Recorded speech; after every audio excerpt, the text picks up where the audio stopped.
Good morning, afternoon, good evening, wherever you're tuning in from. Welcome. We are back with another live developer stream to bring you the latest news and information on Microsoft Flight Simulator, as well as answer some of your questions live today. Hello. My name is Jane. I am the Senior Community Manager, and I'd like to say hello to our three panelists. We have Jorg Newman, head of Microsoft Flight Simulator. Hey, Jorg. Hello. Welcome back. We also have Sebastian Vlock, CEO and co-founder of Asobo Studio. Welcome back, Sebastian, as well. How are you doing today? Hello. Hi. I'm doing great. Good, I'm glad to hear it. And of course, we have Marcia Boussard, executive producer of Asobo Studio. Welcome back. Hello. Glad Thank to you. have It's a you good all. evening from France. Yeah. Good evening from France. Yes, we also Yes. have a few guests that are going to join us throughout the stream. We will introduce them a little bit later, but just a quick note that there will be a specific Q&A section too, actually, scattered throughout our presentation today. So we do ask that you hold your questions until that time. Get them ready though. We'll definitely go through some live questions as well as some questions that we've gathered from the forums over the past several months. So let's go ahead and get started on our presentation. Jorg, take it away. Take it away. Hi, as always, great to be here. So last time we met was 2 months ago, July 31st, and it was an unusual one because I made this video that Jane asked me to do because Seb and Martial were unavailable. Yes. And while I hope it was useful, I really feel it's important to have these together and live and to be as interactive as possible. So the video thing is not going to be an ongoing thing, Jane. Just saying. So today is the first meeting of the fall. You can tell here, or whether it's raining here. And I wanted to just quickly share some reflections about the summer. Next slide. So in June, we obviously announced Flight Sim 2024. And after the initial shock that there was a new flight simulator coming, I've literally gotten thousands of messages from y'all. And it's overwhelmingly positive, and people are excited.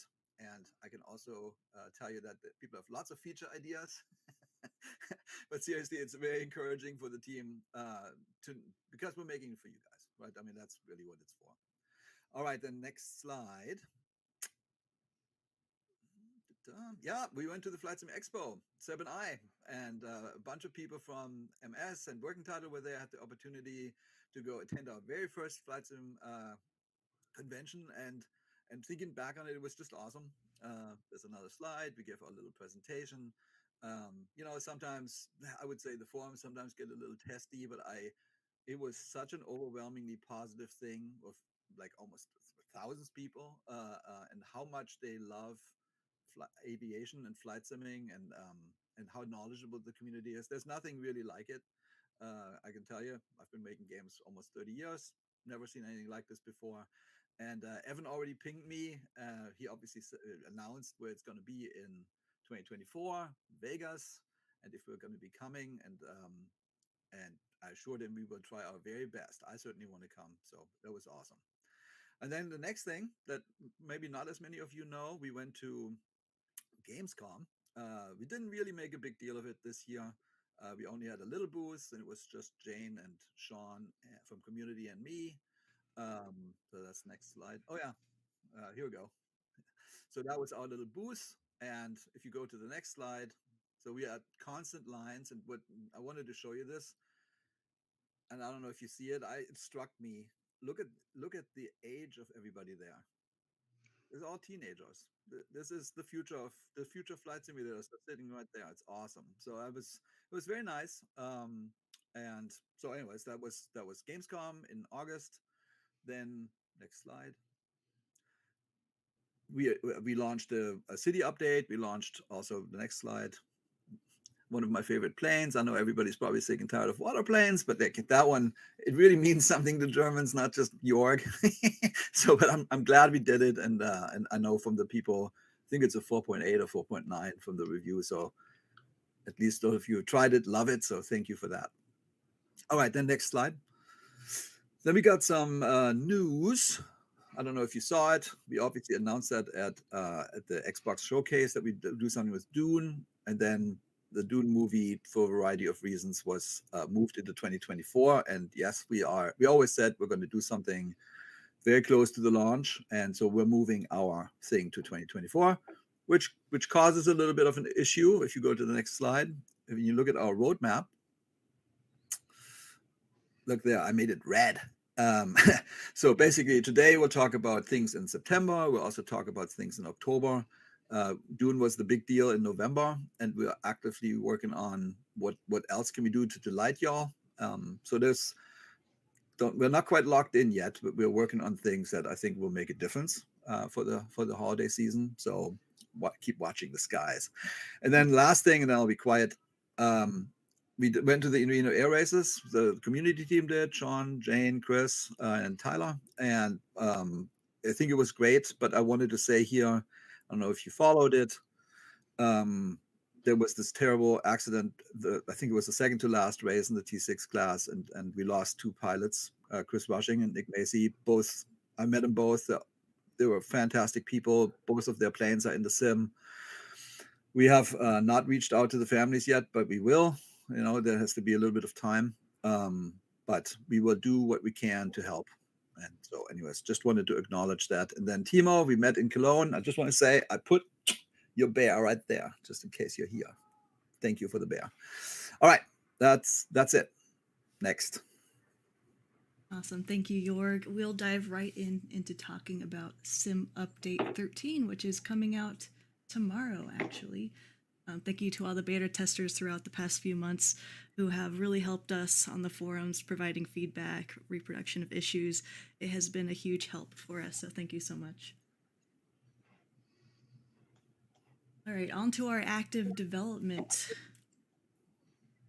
Let's talk about a few things on here. Marcial, we'll start with you. Now, there is a fix in the beta. We're calling it the white dot fix. Can you fix, go into what the new fix is for this for those who have not been in the beta? Yes, that was introduced in AAU2. So we decided to do a change on the input so people could use any kind of joystick in order to move the cursor. And unfortunately, that has created a site and unintended effects. And so we had these little dots moving on screen whenever you were doing a movement with the camera. So in order to fix that, we did two new entries in the options. So if you go to general options and accessibility, I will have to look at my notes because I can't remember the name of these two options by heart. So we've got two options. The first one is called show the white dot cursor in free look. So this allows you to display or hide the cursor when using any type of peripherals. When you do move the camera, and we've got the other one, which is called Allow 2D cursor on all peripherals. And then you can trigger or not the fact that you can get this little dot when moving the joystick. So with these two options, you should be able to tweak exactly as you wish the behavior of the camera and this dot. Thanks, yes. I hope I was complete enough. I think it was very appreciative from the community whenever we're able to add an option for them to toggle on or off something. So thank you so much for incorporating this fix.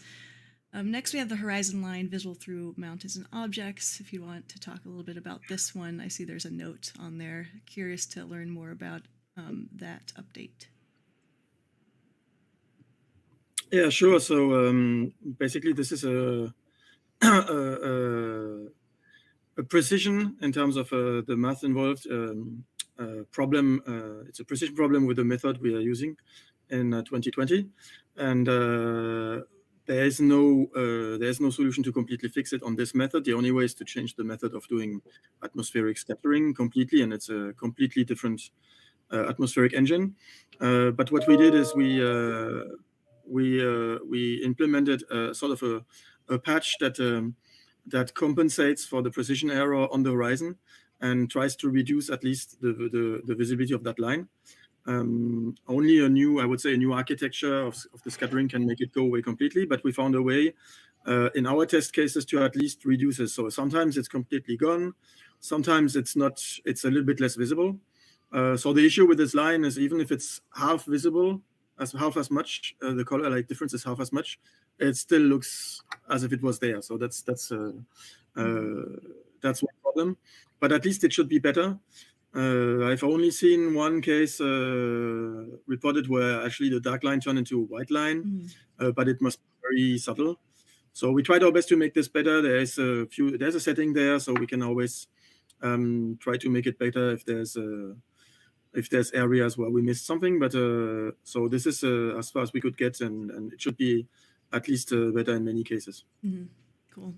And how about the stability and memory improvements going into Sim Update 13? Yeah, so this is a new way of doing things that we've started over the summer.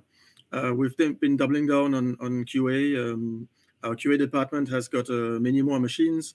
I've even added, so behind me you can see machines. I have now 6 machines in my office, and we're doing, so we were already doing 10-hour, 20-hour flights.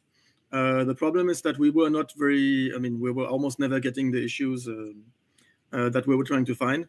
And now, one of the machines has been flying for 250 hours. We're doing very long flights on these machines. And basically we found, I think there's 5 crashes that have been fixed in Sim Update 13 that were found thanks to very, very long flights. And there was a few what we call memory leaks. It's basically allocations that are not freed ever, and or things that just go bigger and bigger, and that were also causing FPS drops after very long flights.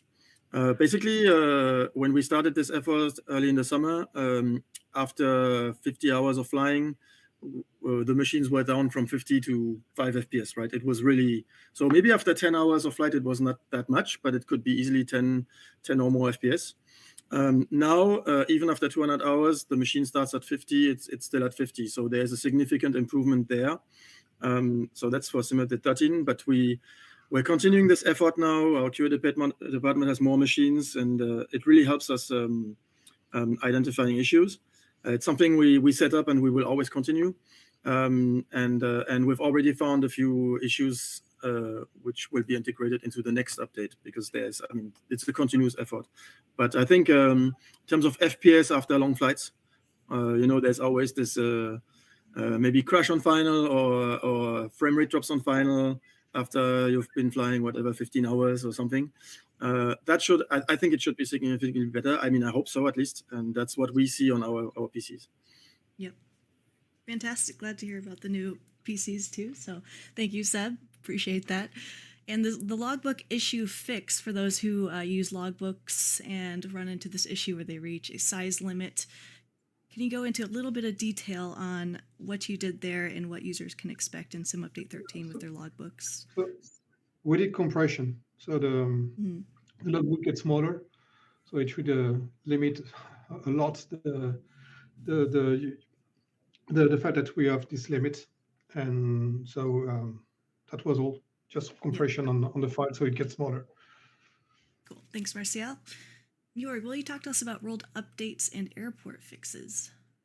Yeah, we promised that we continue to improve things. So we use Sim Update 13 as an opportunity to update things that are either in the base queue or in the world updates. So on the airports and POIs, both Gaia and Orbex kicked ass, fixed hundreds of bugs. It's in the change list that is coming out. And then we did the same with the aircraft. So Airplane Heaven, Blue Mesh, I think is here, and IndyBuilds all did updates to the various planes that will be released on the Flight Sim 2020 40th anniversary edition.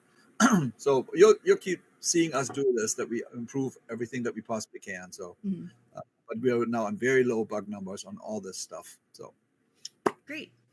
And of course, our last 2 updates coming from Working Title, we actually have Matt and Ishan on with us to discuss the changes that Working Title made to Sim Update 13. Hi, Matt. Welcome. Hey, how's it going? It's going great. I'm glad you could join us to discuss all the things that your team did for this update. We'll start with Boeing upgrades. Cool. Yeah. So as folks probably know who are in the beta, we have got SimBrief integration now into the FMCs for both Boeings. I know folks were a little bit frustrated using the panel, the weight and balance panel for doing getting their payload in there because it's a little bit more geared towards GA aircraft. So we've got that also in the CDU now. Step climbs are in. That was a big ask. So that's in there as well.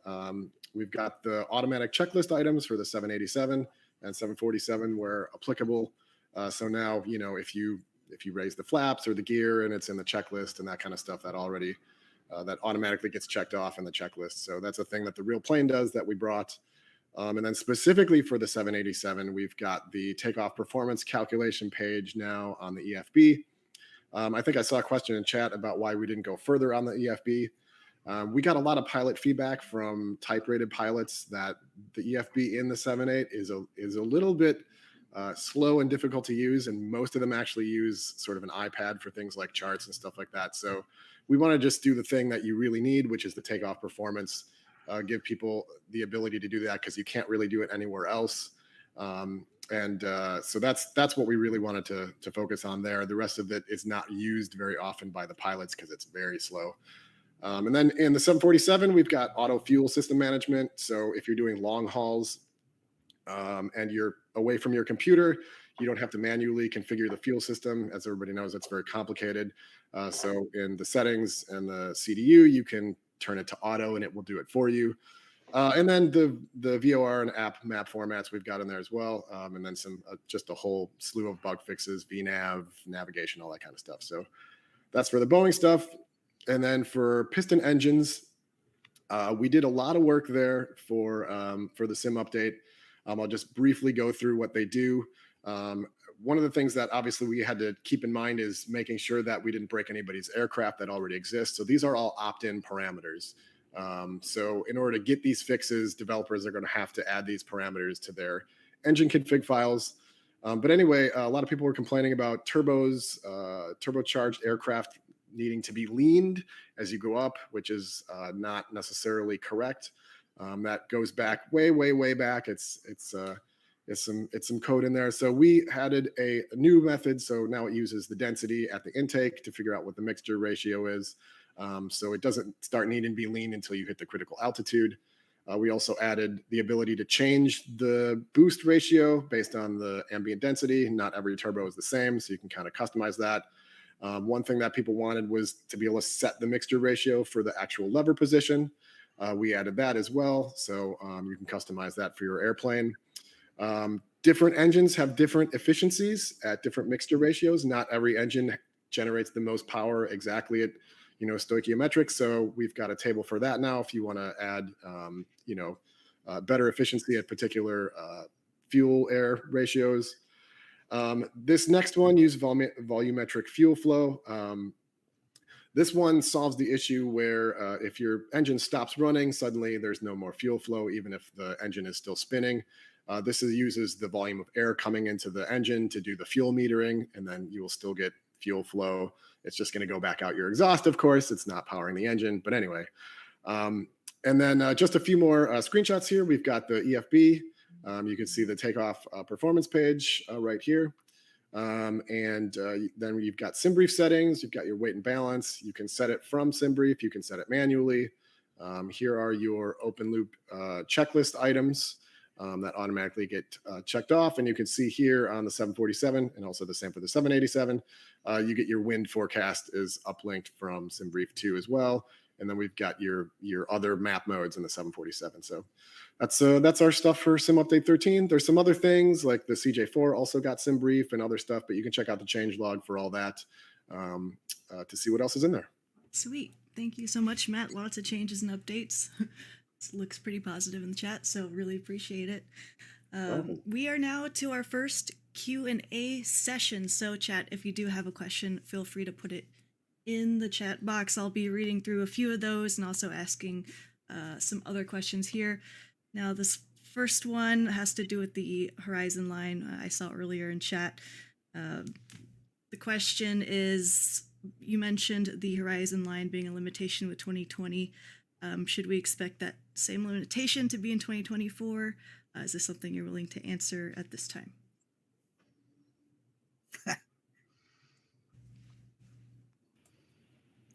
So I can answer if. So I think people have even seen this in the trailer that Jörg talked about earlier in June. So this is something which required a complete rework of the atmospheric engine. For some people who are mathematicians, basically there's two integrals, and in 2020 they're just pre-computed, and so because of that, at some point you get a precision error, and in the rework of the atmospheric engine, everything is sampled at real time. So basically the graphics card computes does all the work in real time, and this eliminates basically all precision errors. And so this is something that we reworked, but it's such a big I would say architectural change that it's something that's not the only way to fix it in 2020 was to just try to figure out a way to remove the line. But that's something that we've resolved, I would say, since. But it didn't make it into the trailer either. Cool. Thank you, Seb. So I would say good news. Yeah. All right. This is going back to Sim Update, the beta that we just experienced. So there was a loading bug for several beta members where they were having issues getting into the fly state, and it did go away eventually in one of the builds. So they were wondering if you knew what was the cause or how it got fixed. Well, actually, we did not. This is something that we never produced in a servo. So we had some hypotheses, like maybe something related to the CDN or the way the data gets distributed. But while we were investigating on that matter, the issue was gone with the build we did after that. So I don't have a proper answer for that, and I feel yeah. Yep. So we were not in position to find what was the issue because it was fixed. Yep. Thank you, Martial. The next question is, do you plan to do more sim updates in 2020? Yes, we'll talk about this later today. We will, certainly will. All right, a question from chat. We have here, will there ever be an upgrade to the Reno Air Aces expansion, things like other aircraft, other classes, etc.? So there was a good discussion in Cologne with some folks that are on the very dedicated group that is playing Reno. There are some issues. There's some bugs in Reno that we know of. They actually put a nice document together. That is something we'll look at as we keep going, both on 2020 and 2024. And then on new ones, we have a really great relationship with the Reno folks. And as you probably know, they're not going to be in Reno anymore, right? So, and haven't quite announced yet what they're doing, but they seem positive that this is going to keep going, and we will be part of that journey with them. So it's right now we're not really planning on doing the sports class or something like that right away, but Reno will evolve, and I think we will evolve with it. Yep. Thank you, Jorg. All right, there is a wish list item posted now a few weeks ago. I think it has a little over 800 votes about atmosphere parameters and how they found some ways to make more accurate ones from ARPC. So what are your thoughts on this wishlist item and incorporating this code into the sim? The thoughts are it's cool, but I think Seb is going to go tell you. So it's kind of related to the line on the horizon. I mean, it's going to be a similar answer. So in the completely reworked atmospheric engine that we have, we don't have that issue. I mean, we have a much better color engine in there. But we're currently planning to change, I would say, the parameters of the 2020 atmospheric engine so that this gets significantly improved in 2020. So we can't really integrate a complete revamp of the atmospheric engine, but we will do our best to adjust the settings so that it looks better in 2020 already. Sort of almost like a a step into the right direction, a preview of what's going to be there later. Yep. But for what it's worth, we really liked it. Like we all read the thread. It was like, cool. So thank you. Thank you. Question in chat here. Can we expect future world updates to target different areas like Africa, South America, more parts of Asia? I understand Absolutely. it's dependent on data. Yep.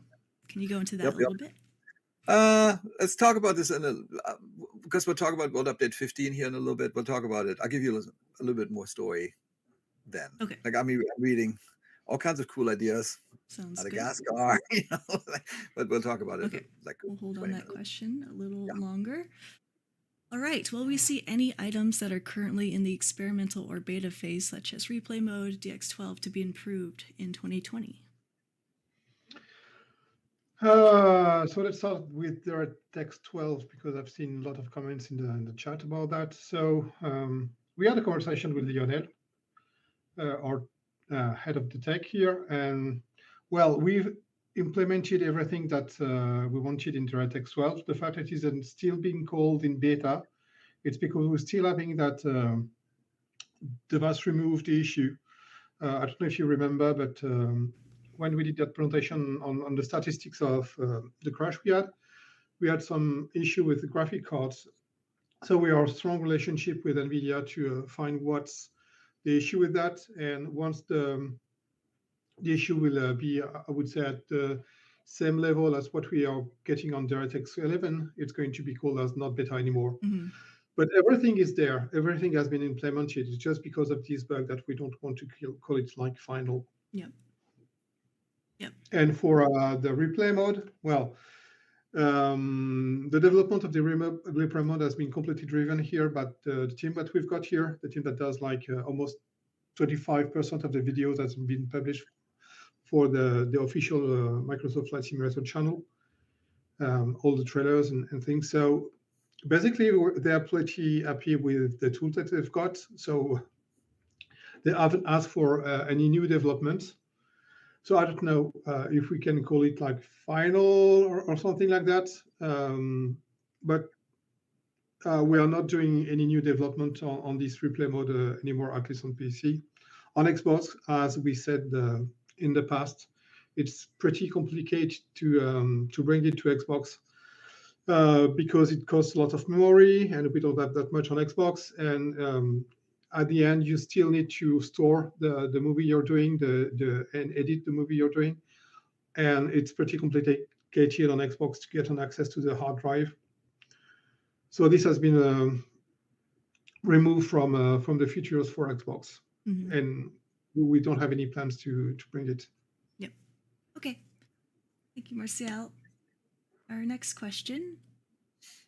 Can you go into more detail on what kinds of updates and fixes you plan to focus on in 2020? What is your priority? Memory optimization, bug fixes, feature implementation, etc. Yep. Let's go to the next slide. Thing. All right. So essentially, the process is, and over the summer holidays, when people took vacation, we were a little bit lax on this particular process, but we just started this again. We meet every Monday to talk through all this. And the priorities come from the feedback snapshot. We are many of them. And we are likely going to go back, Jane, we haven't even discussed this yet, to the feedback from the last 3 months thing that we did for a while, because some of these are, they're from the beginning of the sim. So, I mean, you can see here on that first page with bugs, green it's either operated on, it's ongoing, being operated on, or things that have already started. And there's a lot of them that are under investigation. And there's very few where we say we're not planning on doing this at all. I mean, I forgot which one it is because my screen is a little small. But happy to talk through all of this. But you should just pay attention again. We're going to update this every week. This one is coming out tomorrow, as you can see, on Thursday, I guess. Whatever the day of the week is today. Yeah. And we can go through specifics, Jane, if you want to pick some, or I'm open to anything. But we are actively looking through this. Yep.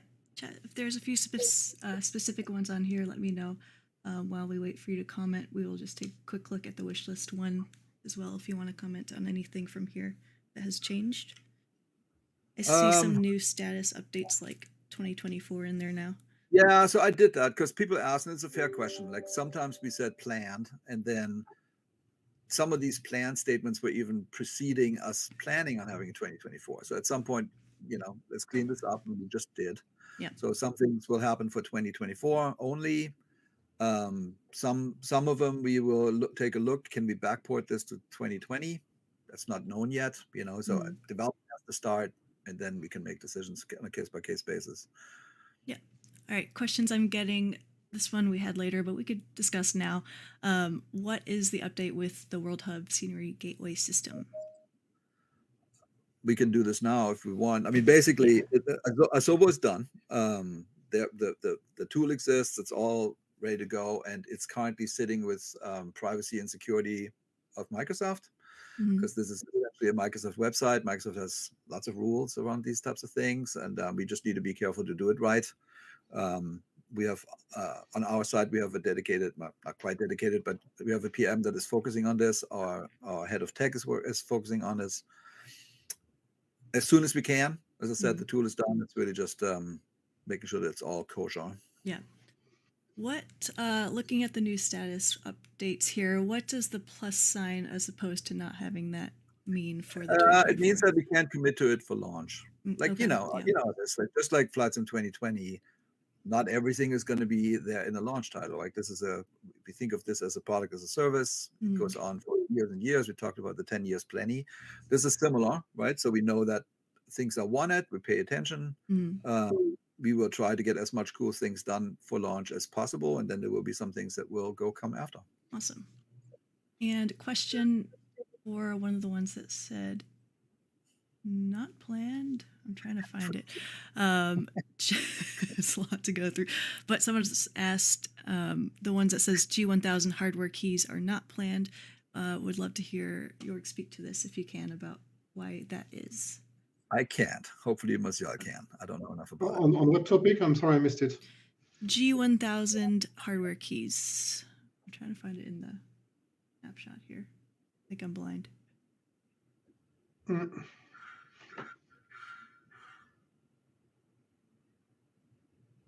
It was in the previous page, Jen.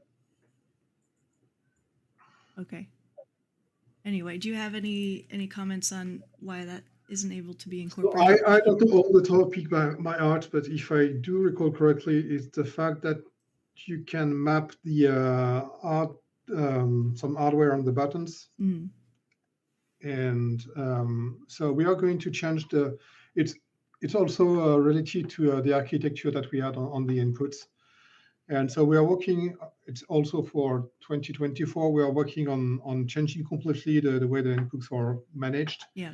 And so what we are going to bring is a pair plane kind of definition of inputs. So we will see also if we can enhance the inputs to some other peripherals. So we are working on that. I can't promise anything here. I will have to reread the forum thread. But it will be hard to do some improvement on 2020 on that matter. Yeah. It means rewrite everything sometimes. Yeah. Okay. And just showing here the last page of the wish list. This will come out in the dev update tomorrow, but quick glance at it for everyone here. All right, let's talk about what we have coming next up. Our famous Flyer 7, which is going to be done by now. I have a little intro to this one. Please.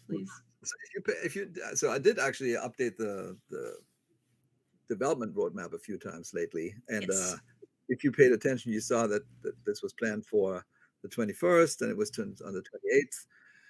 And that happens not because of software, that happens because of licensing. So this particular plane is done, and we still have not secured the license. We have great communications with the manufacturer, and they are, I think, as excited as we are, but I can't commit to a date yet. But so if you keep going, I think it shows that who's making it. Inivels is making this particular plane, and what is it? It is the Mitsubishi Heavy Industries MU-2. So it's the first time we are attempting to work with Mitsubishi Heavy Industries. Going well. looks awesome. And I think we have a guest to show us more. We do. We have Mike Standen from Any Builds on with us. Hey, Mike. Hello. Hey, everyone. How are you? Doing good. Thanks for joining us. I believe you're sharing your screen with us, so we're going to go ahead and take a quick peek at the Mitsubishi plane here. If you want to go into some details about the development of this, chat is very curious. So the Mitsubishi Heavy Industries MU-2, actually one of my favorite planes, so I was quite excited to be involved in the development of this.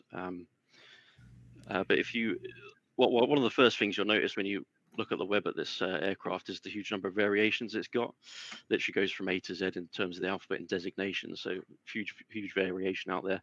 So we focused on the short fuselage with the unmodified gear here, which is one of the earlier models that Mitsubishi made.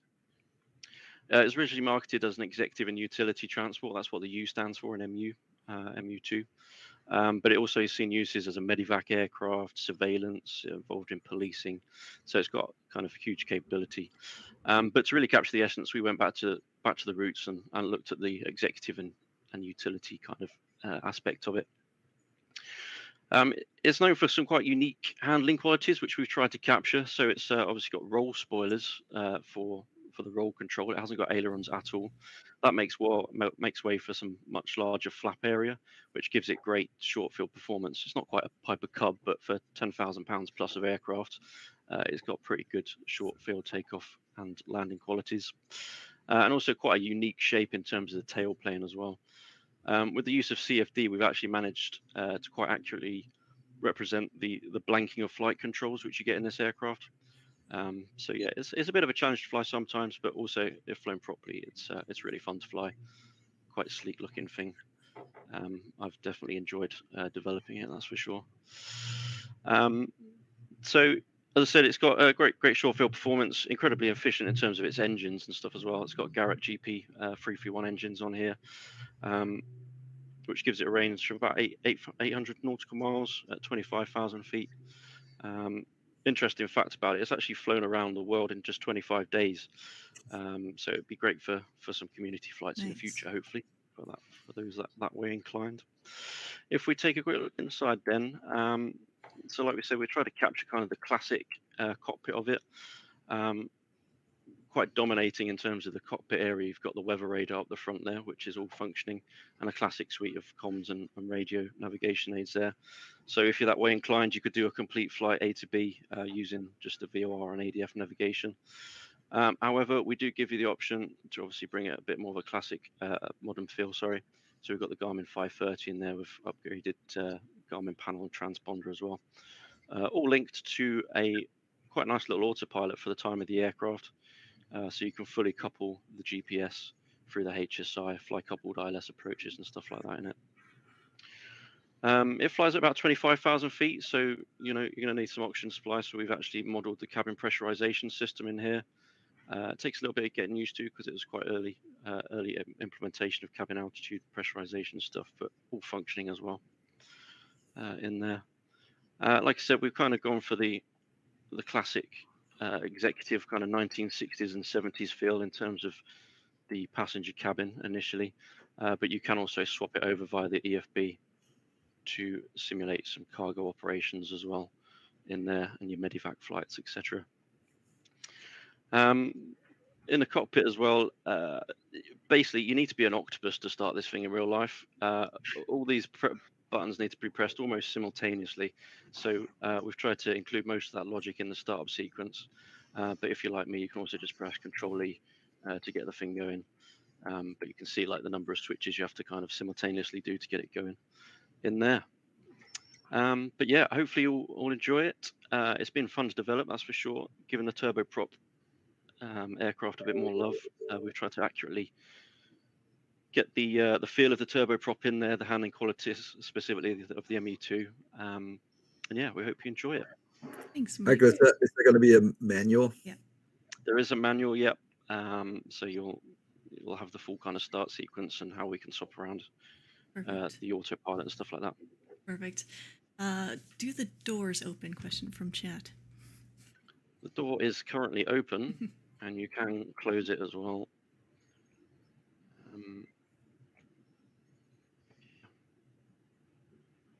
we've got little details like the cabin light switches and stuff for ambience during the evening as well. Yeah. That is incredible. Thank you. Manuals are the best. Yes, absolutely are. Thank you so much for showing off this aircraft. We'll look forward to whenever, hopefully it'll come out soon and we'll all get to enjoy it and try it out. We'll keep you on here, Mike, for a little bit longer. If there's any more questions for him, let me know. But for now, we'll go on to Jorg for our next section here. Oh yeah, that's the picture-heavy section. Yes. I'll go really fast. So World Update 15, and well, after that, we'll probably have the conversation about World Update. So then World Update 15 is Northern Europe and Greenland. Oh yes. So what did we do? I mean, new digital elevation maps, new aerials, brand new aerials. Actually, I say 8 to 10 for the grammetry cities. I'll get to that in a second. 90 points of interest, 5 bespoke airports, and then a suite of activities. Let's go a little bit further. Next. So digital elevation maps, if you just keep going. So Denmark, 40 centimeters, Faroe, Greenland, 2 meters, Finland, Iceland, 2 meters, Norway, 1 meter, Svalbard is 5, Jan Mayen is 2, Sweden is 2. So this was a huge effort. There's multiple teams working on this. Orbex is working on this. Gaia is working on this. Bing is working on this. We are working on this. And what's cool about this is the entire region is basically just about 2 meter resolution, which is a drastic improvement to what we have right now. The colors are pink shows, I think it's 50 centimeters to a meter. Blue is a meter to 2 meters. No, purple is meter to 2 meters. Then goes 2 to 5 meters. So it's basically fundamentally the dam is great. So something to look forward to when you fly through the fjords in Norway and such, and northern Sweden. Then for the 10 photogrammetry cities, so it's an assortment. So Aarhus, Copenhagen, going there, Fredrikssund, Odense, and Roskilde. So all in Denmark. Next is Oslo. Then we have Linköping and Malmö and Visby. And we might get Gothenburg. That's currently in development. Tin is tough, right? Because you get it from, you record it, then you have to construct the point cloud, then it goes to military authority review, and that can sometimes take a while. So we had Gothenburg just came out, so that's good, and that is now in cleanup and processing, and then we have some other cities. And anyways, so and then as far as POIs, we're just going to go. This is more impressionist than anything. I don't want to say anything specific. Just I think it's going to be beautiful. We're very happy what this region looks like, and just to maybe cover this now. So we did World Update 5. We actually did the Nordics, and it's the lowest rated World Update, and it's partially because the dam wasn't good in some areas. And I mean, I think I told the story. Sweden at the time wanted, I think, 2 or 3 million euro for their dam, the Swedish government. That was too expensive, so we didn't do that. But now we have it. Now it's free. And we had no 10 cities, and now we have 10. So it was. And here come bespoke airports. There's 5. So as very typical, made by Gaia. Just keep going through it. And then I'm going to stop you here for a second. So here's Iceland. And here I just want to say Kjetil. I met Kjetil, I think, in Houston, and he is from Norway. And I love having people from the region actually make things for the region that we're updating. So we have now Lenkens Airport from Kjetil, and I'm very happy that that happened. And then the other 4, so you keep going, the other 4 are from Gaia. All right.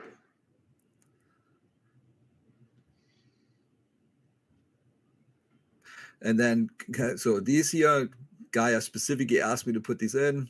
Too quick, Jane. Oh, so they did we'll some back. special stuff for the Cool. for Look the around. Yes. Yes. Look forward to it. Pretty cool. All right. And then I think I just said here are some of the activities. And here are the bush trips, and then there's 3 discovery flights and 3 landing challenges. So should be fun. Awesome. Oh yeah, that's still me. Oh yeah. And then I always say it's a local legend, and it's a water plane. No, it's not. Okay. So who's making this plane? Any Builds is making the plane. And what is it? Well, it's a Saab, as it should be. And so we talked to Saab, and they were super excited, and they asked us to build this one, B-17. They gave us full access, so we actually scanned the plane in Sweden, et cetera, et cetera, et cetera. And then Indie Builds is taking this to the usual high quality bar. And we're not going to go into great detail. I think Michael or maybe someone else is going to join us next time to actually go into a little bit more detail. But just want to give you a preview. Awesome. That's what's coming out next. But something. 10/31 is the date. 10/31, perfect. And a new announcement here. I'll switch slides. We have Sim Update 14. Da da da. So remember, if you looked at our roadmap, it said Aircraft and Aviation Update 3. No more. It's called Sim Update 14, and it's partially because, Aircraft and Aviation Updates. The idea was we either make a new aircraft or upgrade an aircraft like Working Title did, or we put some avionics out. But in this case, we're doing more. So it actually would be mislabeling if we would just call this an Aircraft and Aviation Update. So, guys, maybe you can speak to what we're doing. Well, we already have seen in the previous slides that we are working on some improvements on the feedback snapshot, and some of them are related to services that people are complaining about the weather system. So we are trying to improve that. I think that there's the snow coverage. So we'll talk about the snow coverage. We also have some issues, we know, in the multiplayer when people are seeing their partners disappearing. So we're working on stuff like that. There's some performance, especially for the pop-up. When you're displaying some UI, you're getting your performance. Is that everything that we are going to talk later on? We did get the question about the scenery gateway system, and I see it here if we want to talk about that a little bit, but we kind of did. Coverage, okay. Yeah. Okay, so I won't speak too much then. Sepp, do you want to speak to snow and or ATC? Yes. So stability and performance, as I already said earlier, there is a few fixes which have already been done, but which didn't make it into Sim Update 13, which are already planned. And our increased test effort on 2020 will go on. And so if we find issues and we will fix. And as much as we can, we'll get into Sim Update 14. Snow coverage, we have identified an issue. So we've looked at feedback, we've looked at the data.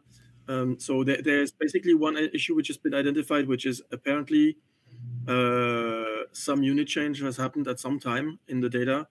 And I think we're basically displaying, so when there's zero snow, but when there's snow, I think we're displaying 10 times too much snow because of a unit change. So we will adapt that. And the team here thinks that this will solve a majority of the issues. I've also looked at feedback on the maps, the different maps. So just to clarify things, there is in the source data, there is indeed a map about ocean temperature. There is a map about ocean ice coverage. The issue we have is that we wanted coverage of all water bodies, not just large oceans. And on top of that, we found quite a few issues with the ocean ice coverage maps that are available. One of the issues being that they are not always very accurately representing the coastlines. So if we use that, we have issues where we have ice shelves in the water, and then they stop before the coastline comes. So the solution with it is just take the snow coverage depths. There's basically data about how much snow there is in some place. And we have a threshold, I think, which is situated at 27 centimeters. So if we have more than 20 centimeters of snow, we consider that the water bodies in that area are starting to ice. And that has been working very, very nicely until the unit change happened, which means that now we're basically covering the water with ice when there's 2 centimeters of snow, which is completely wrong. So people are thinking just fixing this is gonna resolve most issues. And we will obviously, once that's done, we will continue to look into the data. Maybe we can move around the thresholds a little bit. I think better having a little less ice. We really try to match exactly the ice shelf data that was there in real time. But I have seen inaccuracies on the data where sometimes it just leaks from the mountains over the fjords, or I mean, currently this is happening in Chile. And I think we have more work planned with the data provider to actually sync with them and try to improve the way maybe they can improve the data, maybe we can improve the data handling on our side, but try to basically get more out of the data that is there. Right. And so basically we have started an effort into ATC. Right now we're starting to fix bugs, and the goal here is to get as many bugs fixes as we can into 2020, right? So I think this will start with Simulate 14. Anything that is not like requiring a complete rework, anything that's really just bug fixes, we will try to get as many as we can. And we have an effort here, testers, designers who are checking into this, and we're fixing issues, and programmers are fixing issues as we basically can. Awesome. And looking at this, someone asked about the stability and performance and memory improvements. We talk about Xbox stability flighting. They want to know if that means that the stability and performance improvements are focused on Xbox, or will we still continue to focus on both PC and Xbox? So what we do is, so there's been, in Simulate 13, there's been a few changes. First of all, we fixed memory issues, memory leaks. There's been memory optimizations. These affect both PC and Xbox. Just as an example, the machine behind me on the right, it used to be leaking about 10 gigabytes after 100 hours of flying. This is now down to 0. There's no leak measured anymore. This obviously it's to the Xbox. And also there's been a change on the Xbox in Simulate 13 in the way memory is managed. Basically PC has, almost unlimited memory. So if you have a lot of add-ons or whatever, if you have a lot of stuff going on, it can just deal with it. On the Xbox, the amount of memory is fixed. So what we do is there's too much stuff, we try to reduce LODs of environment, of meshes and stuff. And there was basically a conflict with one of the things we do is we turn off the glass cockpits when there's basically no more memory left. And this was conflicting with the LOD system. And I think it was, we've measured that it was causing too many, basically cockpits were turning off and not on again. And I think this is something which contributed in the dark cockpit bug, which has been probably well known. This should be significantly improved with Simulate 13. And we are looking forward to community feedback if people still see this. Our test teams have reported that it's almost gone, or at least significantly reduced. So this is an effort we did. And in the future, we have this flighting, and any optimization most of the time benefits both platforms. Awesome. Thank you. And now that World Update 15 was announced, Jorg, I wanted to go back to the question someone had earlier about data availability and why do some places not have a world update yet. Can you go again into a little detail on how that works? First, I want to say something about Stockholm. I see it in the chat. Obviously, we want Stockholm when you do a world update Nordics. So Stockholm is unfortunately in the before mentioned military review, and it's going to take 2 months longer than we were previously told. So that is why we can't, and that is unfortunate with the TIN data. It has more unpredictability than any other data. Like we never have problems, obviously, with airports or POIs. Aerials are like clockwork. There is a bit of a surge often, but the TIN is just funky. And so we will release Stockholm. It's just not going to be part of this update, but yeah, I will find a way as fast as we can. And there's a couple of other cities. I want to say this here because people have not. I've never really talked about it. Zagreb was in the exact same state with the Eastern European update. We have Zagreb. It's now done, but we are looking for the right moment to release it. And then we also had 2 cities in Slovakia because We did a road update Eastern Europe with 6 countries, and one was strangely missing. We actually did get Bratislava and Košice, I think it's pronounced, but they're not out of review yet. So we need to get overflight rights, et cetera, et cetera. So TIN is tough because there is no backlog, and there are very few companies that actually can get us this. So just to go, because I read it like 15 times just even today, plus it's in the feedback snapshot anyways, like Brazil, like everybody says, what is wrong with you? Why do you not have Brazil? Well, so that conversation started about 2 years ago, I would say. And I've been trying to do what needs to be done in order to get Brazil 3D cities. And it actually went as far as me thinking about creating a new company, renting our own planes, buying our own cameras, and doing this on our own, just flight sim style. Why not? Now I think I got some people's attention. So our main data provider is now, they believe they have a flyer that they can contract in Brazil. But just to set some expectations, you have to wait for the weather to be good. So best case, we're going to get planes over Brazil in January or February, somewhere there in that range. Then it needs to get captured and the weather needs to be good. Then it needs to be constructed. Then it needs to go in review. Then it needs to go in cleanup.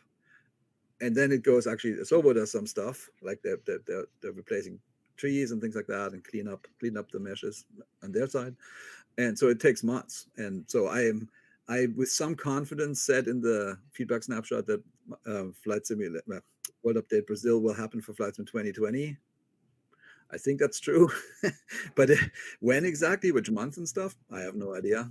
As soon as we can. And that is true for many, many, many places on Earth. Like, for example, when people said, are we working on Africa, South America, and Asia, Middle East, yada, yada, yada? Absolutely. There's not a country we don't work on. But when is the data to a point where it's actually worthy of publishing? That's a different question. And so you will see us going around the world, as I always said, but it's going to take how long it's going to take to get something really great. So that's what we're doing. So I want Africa as much as everybody else, South America for sure, Central America, somebody said Caribbean. All these things will happen. It's just not exactly clear to anybody when exactly that is. But we're moving the ball forward on every single region there is. Nice. Thank you so much, Jorg. That definitely clears stuff up. Do you want to talk about, I have here atmospheric lighting improvements. What is involved in that one? Yeah, so I think I touched on this a little bit earlier. So there's our plan right now is to bring into Sim Update 14 as much as we can of the color improvements, which don't, basically anything that doesn't require a complete rewrite of the system, we will bring into Sim Update 14, which I think is mostly parameter setting of ozone level, colors, etc. So that's currently the plan, is to have that in Sim Update 14. Awesome. Thank you, Seb. All right, there are some other updates coming in Sim Update 14. I think we're going to bring Matt back to talk a little bit about this. Welcome back, Matt from Working Hello. Title. Yeah, so just wanted to talk a little bit about what one of the things that we've got coming in Sim Update, the now Sim Update 14. That is the Cirrus SR22T G6. That's going to replace the current Cirrus. It's going to have all new model and art. It's being upgraded to the Turbo G6. So some of the stuff in the avionics, we're getting to the Perspective Plus. So that's going to have the stabilized approach monitoring. We're going to have the full screen engine instruments page, the weight and balance, the full screen page. We're going to bring trip planning. The cool thing, Cirrus was really interested in us getting TKS in there, so we're gonna do that. So we'll have a full TKS sim with the accurate flow rates and the indications for that. And we are bringing finally the control pad and alphanumeric key support to the NXI. So all you folks that have hardware as well, that will light up too once this is implemented. It's not only going to be for the SR22. We'll have events for that for people that are using hardware and some third-party software. And then we're using the piston engine params that we just developed and we're going to add those to the new SR22 turbo. So hopefully that will be one of the first planes that will have that stuff. So yeah, we're super excited about it. We got a couple screenshots here of the avionics. We don't have any of the new art yet, but you can see here's the weight and balance page. Some stuff missing, but it's kind of work in progress. But you can see we'll have the full CG envelope and where you can load the plane. If you go to the next one, we've got the fuel page. The totalizer is this big cool blue bar that they've got on the SR22. So you will be able to adjust that, which will be great. And then I think the last screenshot here, yeah, the full EIS, full page EIS, which is really cool. Lots of gauges and stuff to look at, all the temperatures and things that you need, oxygen, TKS, all that stuff. TKS, by the way, just super quick, is a de-icing fluid system. So there's actually a fluid on the plane, and it weeps out onto the wing, and you get, in the control surfaces, and it kind of de-ices as you go. So you have a bit more ability to fly into icing conditions and stuff. So yeah, we're really excited about it. We think it's going to be a nice upgrade, especially since it's a premium plane. So yeah, it should be very cool. Yeah, we have a question from chat, just to clarify. Does this replace the Cirrus model currently in the game? Is this an upgrade to that? Yes, it will. It will replace the current Cirrus model. Great. This was triggered, just to give an explanation, this was triggered by Sean Nielsen, who is the CEO of Cirrus, who actually wants us to go as modern with this plane as possible. This is one of those, we have a few manufacturer relationships that are like that, where the manufacturer proactively works with us, proactively gets us all the information we need, and then it's really an execution question, and working title is obviously great. So very much looking forward to this one. And then we have another thing, but we don't have a picture for it. That's how these presentations sometimes get made, right? So we're gonna, I think some people know something. I'm reading the thing, like, really? Okay, fine. So there is gonna be a new A320neo. So new, completely new. So this is a new plane by Inibuilds. Quality goal is similar or better than the A310 that you already have and love, and it's going to sit side by side next to the Asobo A320neo that shipped with launch. And the reason why we did that is because it's going to be more complex, right? I think you all know this, and we didn't want to break all the activities that we're doing with the A320 already. That would have been a ton of work. So that is in development and should be ready with Sim Update 14 for you to enjoy over the Christmas break. That is exciting. Thank you, Jorg. So can you explain what you mean by side by side? So they'll be able to fly either version, essentially? Yeah. Yep. Mm-hmm. Okay. Thank you. Now we'll go into our second Q&A here. Chat, if you have questions about anything we just chatted about, feel free to ask. Or if you have any other questions, go ahead and ask now. I have some questions loaded up here. I'll go ahead and do first one I saw from chat earlier. This is regarding marketplace improvements. They said, I see it was going very well with backlog dropping hundreds week by week, but we did see the past few weeks it did fluctuate and then increase a bit. Are there any problems causing this, or can we expect to see better numbers in the future? Yeah, it's a good question. So basically, we had a good streak of the backlog numbers over the summer, as you probably saw. During that time, we actually accepted new marketplace partners. That was very exciting. And then to help to burn through the backlog, we said that we added additional test resources. So they basically were all put, everybody we could get were put on the marketplace content testing, both from the Microsoft test team and also from the outside. And that provided a great boost of the amount of content that we could get through to the marketplace. So we basically whittled it down, and then in the past couple of months, the test resources we had on loan started to go back to their actual assignments. And in parallel, we had some process tweaks. We're doing some process tweaks, and it's basically the order with which things are tested. Sometimes they test the PC and the Xbox version completely separate from each other, so we're trying to improve that.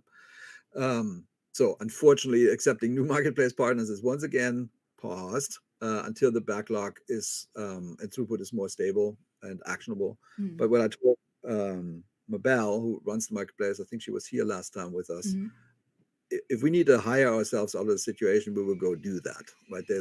I have every desire that the marketplace backlog is essentially as small as it possibly can be. I mean, there's a lot of things coming in, so it's never going to be zero, but we should go back down from where we were. Yeah. So that's actively being looked at. The update I got was we're on high alert, York. I was like, yep. And I just basically said money should not be the factor here. So but they're trying it with process, and we'll see where we get with that. Okay. Thanks, York. Another question here from chat. This is going back to the snow updates Seb was talking about earlier. The question is, can altitude be taken into account with snow depth ice shelf formation? Would it make sense to remove snow under a certain altitude during summer, etc.? So this is something we will be discussing with our data provider, right? So the issue here is that altitude should be taken into account. I mean, I've been quite a lot into the mountains. Whether a mountain slope is south exposed or not is going to be important, but also has there been sun last weeks? Because like sometimes in the altitude it snows a lot and then it's cloudy and you get snow on the southern slopes in the north. Yeah. Where the sun is, but then all of a sudden there's nice weather for 1 week and then everything facing the south melts away. It's more complex than just altitude, so there's things we could do, and we plan to discuss with the weather data provider. Actually, I think it should be them who basically just use that data because they have it to improve what they send us, if possible. Yep. Thanks, Seb. We'll go into one of our questions here on the presentation. We did talk about World Hub already a little bit. I don't know if there's anything left you wanted to add about when it comes out or anything that the users need to know. There was a question just a second ago here about the World Hub. When it does come out, will there be new assets essentially for people to use, or will it be the ones that already exist? Nothing's currently planned. I mean, this is not a one and done thing either, right? So we're bringing out the World Hub. For now, it's airport editing only. Yeah. Over time, we've talked about all kinds of other things that could be done, but let's just get this out there, see what the process is. You know, we have a team in place to get the feedback because we have to approve the feedback to get into the sim, right? So that's all in place, and let's just get going. Yeah. I mean, I'm excited to see this. I think this is the way to go. Crowdsourcing these types of information is the only way to really get the word accurate. Thanks, Jorg. From chat, is there any word on water dynamics for float plane pilots, maybe more seaplane bases, etc., considering there are many planes with float options? Thanks. Well, yeah, we're looking into it for. So we're working on things. Probably too early to talk about. Like I mean, are we aware? Yes. Am I the guy who pushed for a bunch of water planes? Yes, guilty. Sorry. So yeah, well, it's a topic. We're aware of it. Fantastic. All right, next question. Since Dune was delayed, does that mean the DLC is also delayed? It is. It is. So that's why I said in red letters earlier, there's now a hole. The thing that said surprise, that was Dune. So that's why we are actively looking into what else can we do. I mean, I can sort of say what I'm thinking. It's not, you know, it is what it is. All we can do. Like, we can't do magic. But we might do a world update. As I said, a couple of the cities I already mentioned. We might do another plane. That is pretty much all we have. Sort of at a snip of top of our fingers here. But like, we will try to give you something fun for the holidays, not just the A320 and the Cirrus. Awesome. All right. This question has kind of been answered. Have you started to accept new marketplace partners? I think you answered that in your explanation of for the a short question. moment. Yeah, I mean, right now the optimizing of the pipeline is the focus, right? And then the goal is to approve more partners. Like we have a sense how many people are waiting. So application showing is pending right now from the time showing is pending from the time they're submitted until they're approved. So there's actually quite a lot of people that we approved, but they didn't finish their part. Right? It takes two to dance. But I would say the goal needs to be to get the backlog down, and we'll talk about this next month. And hopefully we have already results. Awesome. And about the marketplace, will we see an improvement in the marketplace partner application structure in the future to have more insight into when third-party developers' applications are in the queue or a status such as denied or pending? Yeah, that's what I just said. So basically, there's a little bit of granularity we could be adding to this, but let's stay focused on target. It's a partner application hasn't really been the problem. The problem has been just not being able to approve more people because we already have a backlog, and it just would make it worse. Yeah. And of course, throughout this, I mean, by the way, I just want to say Sure. we do not deny applications, so we have never done that. Okay. Good to know. And throughout the chat, of course, we've seen a lot of questions regarding Microsoft Flight Simulator 2024. So I think to encompass that, when will we start to see new information about 2024? The last presentation at Flight Sim Expo was very insightful, and the community is excited to hear more. Yeah, probably in the spring, honestly. Like we are laser focused, obviously working on both the current sim and the new features and content. And I think somebody appropriately said that we are going to tie this with some larger announcement. I can't just say, hey, here's the ship date. I mean, also to be perfectly blunt, the ship date isn't locked, right? It has something to do with software development. Like the software needs to be great. So we are very committed to bringing this out in 2024. When exactly, we will see. I mean, everybody's working hard, but we'll get more detail as we make progress. Awesome. We'll take a few more questions here. So chat, continue to ask questions if you want. We have a question here from chat earlier. Are we working on a way to share or import .pln files for Xbox players?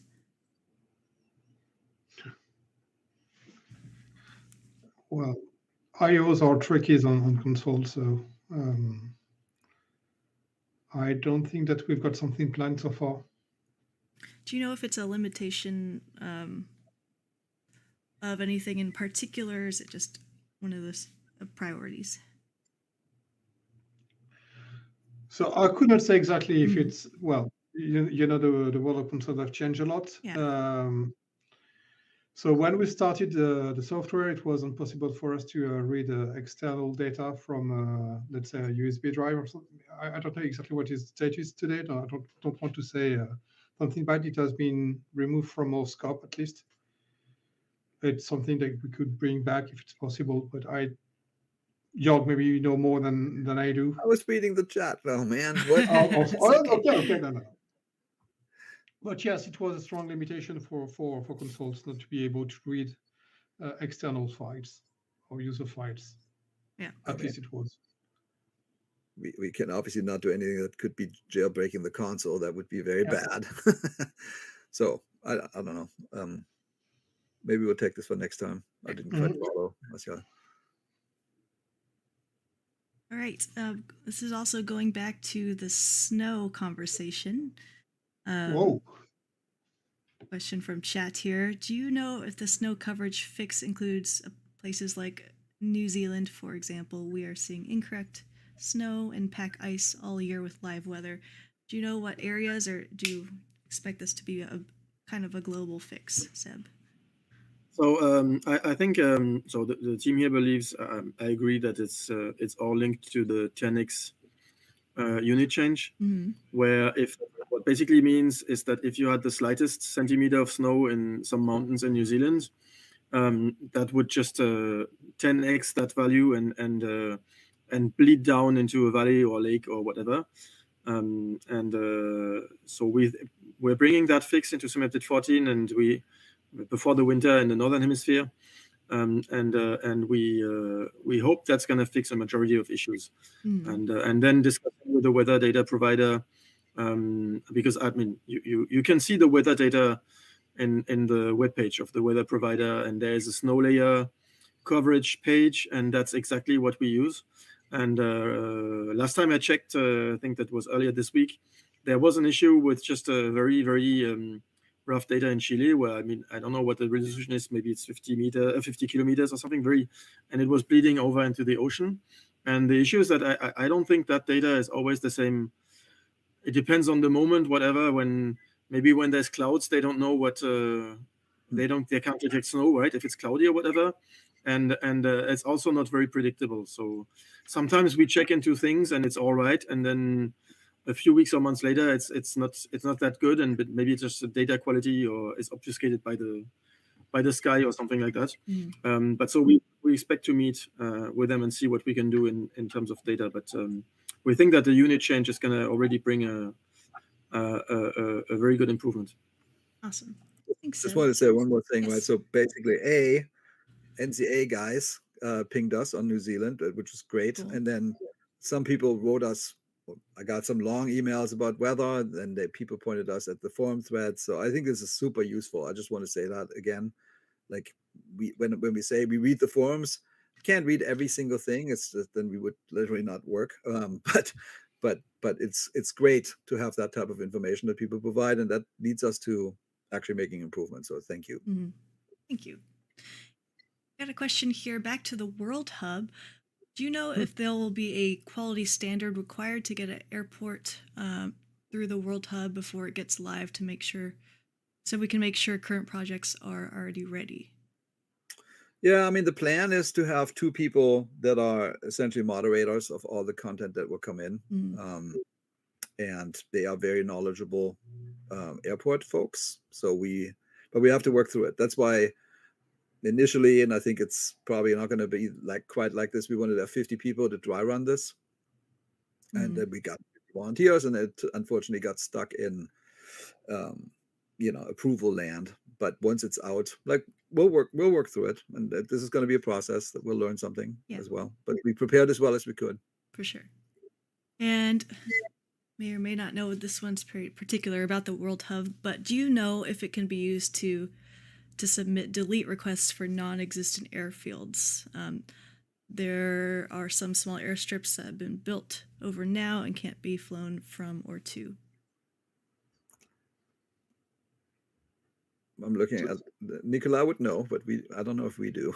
I don't. I'm not sure I haven't understood properly. Deleting some fields that don't. Deleting something. Oh, yeah. So I understood.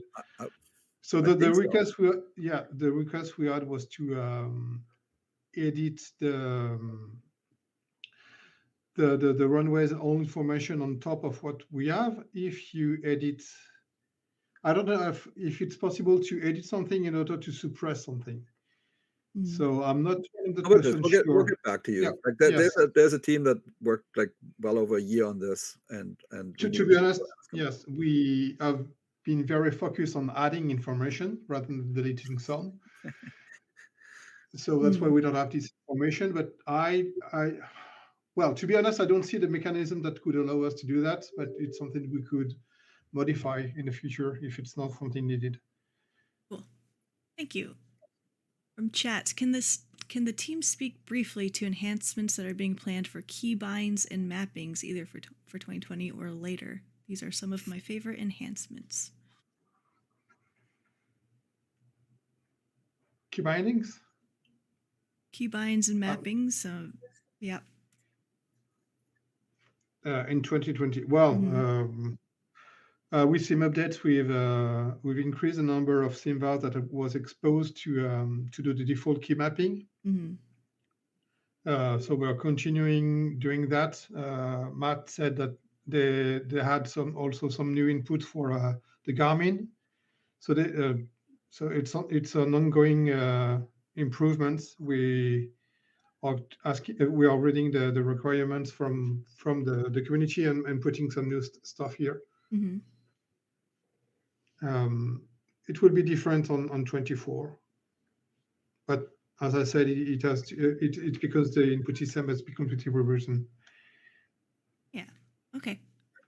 Thanks, Martial. Now, we don't have Hans here, but there's a question: what is the status of the ATR cargo version? I know a little bit. I mean, so basically, we did talk about it at some point. We didn't pursue this. So I think in the initial ATR meeting, we said, "Oh, that's going to be a cargo version." Maybe I forget who said it. But in order to get the plane done, we just went away from it. Like many times, things change. Yeah.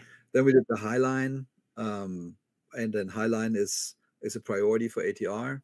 So I think you will see how it is. There will be more upgrades to the ATR. We're very proud of the plane, very happy how many people enjoy the plane, and we will continue to make that plane better. Mhm. Whether or not the cargo version is the first thing we'll end up doing, it's currently not the plan. But if enough people yell, then maybe we change the plan. But we are doing cool stuff with the ATR. How about that? Okay, thanks. Question. And I mean, yes. just look what we did. Like it was I think the Paris Air Show. We did the Highline, even unannounced, and that was planned with ATR because they wanted to announce it at that show. And there are things like that coming up. Yep. So. All right. So now that we've discussed a ton of updates coming, new things, we do have a new roadmap here from Jorg. Take a quick look at that.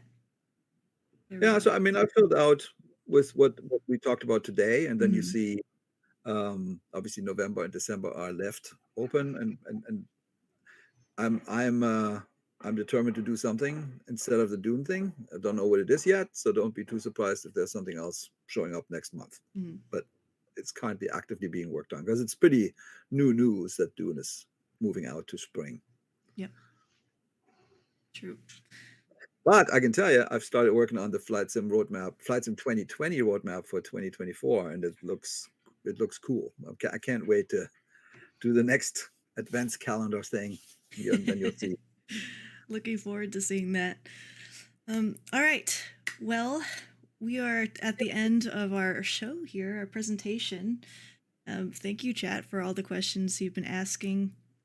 We tried to get to as many as we could in the time frame that we have, but we'll continue to take some questions in the forums and here and there. So we'll do another one of these live streams soon. I think we'll at least do one or two before the end of the year. That's our plan anyway. Jorg, is there anything you'd like to say before we close out? No, I mean, obviously, thank you for coming. Thank you for simming. And I think we're going to have some really, I mean, I'm excited about the A320 coming out and the Cirrus coming out. I think Christmas time will be great. And then 2024 has some really cool surprises as well. So I think it's going to be an awesome next 12 months. Yep. Anything from you, Seb? I had a great time. Thank you for listening and all the great comments and questions in the chat. So I read everything, even if we didn't answer. It's still in the head, and we will think about it. So For sure. And Marcel? Well, everything has been said already. Maybe this is an opportunity to say hi to the team which are watching this this stream, or at least they will watch the replay. Yep. So hi the team. Thanks to Matt and Michael for joining. Yep. Yes, really appreciate you both. And the question is, will this stream be anywhere? It will be on YouTube briefly, like very quickly after the stream. We just got to get the captions in.